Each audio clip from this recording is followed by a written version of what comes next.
It is God's mercy that a benighted soul, ailing from various material discrepancies, becomes forgetful of these from one incarnation to the next.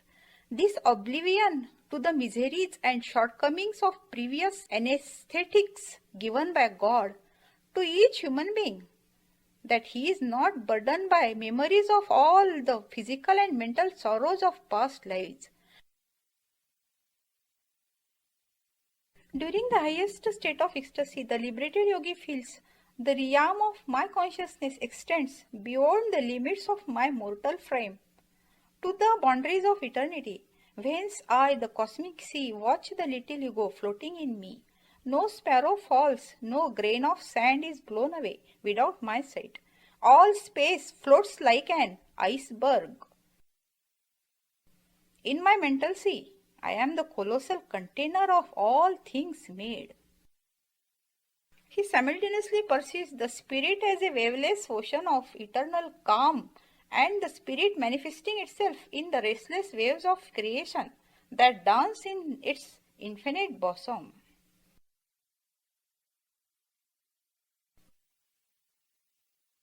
Why callest thou me good? There is none good but one, that is God, Jesus said, to distinguish himself an avatar from God, the Father, the Absolute, the Formless. No matter how variegated the objects and people of this earth appear, they all come from the one spiritual source.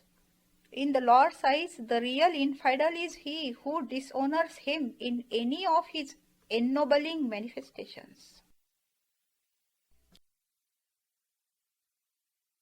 Man's possessions consist not only of the material objects he gathers about himself, but also the sum total of all the illusions of nature with which he is identified as an ego.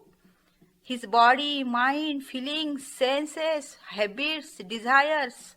Unless by self-realization he becomes established in soul consciousness and thereby renounces attachments to these inner as well as outer possessions.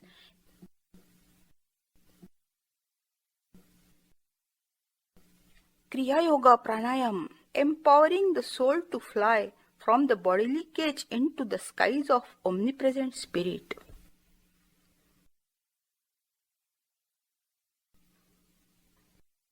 There is difference between self-control and the fire of control in self.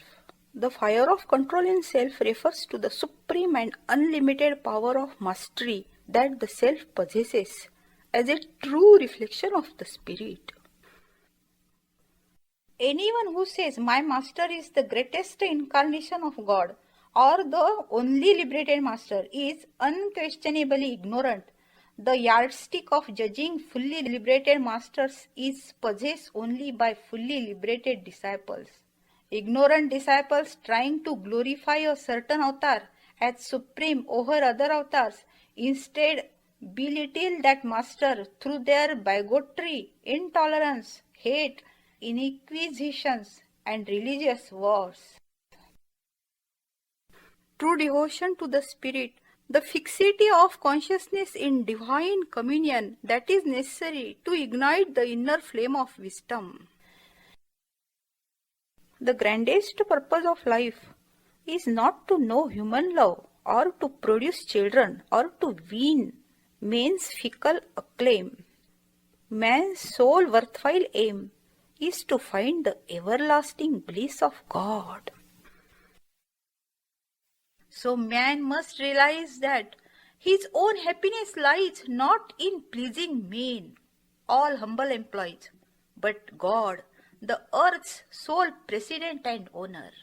And when God is present in the devotee's undertaking, nature's automatic karmic outgrowths of action are thoroughly cauterized in the flame of the inherent divine wisdom. Who can bring enough flowers of devotion to the altar of the God, who speaks thus of his friendship for him?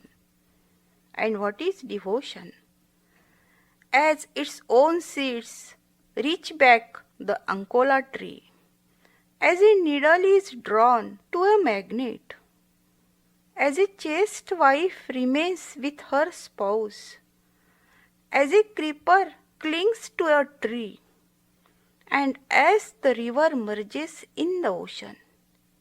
If thoughts thus reaches the lotus feet of the Lord and remains there for all time, that is said to be devotion.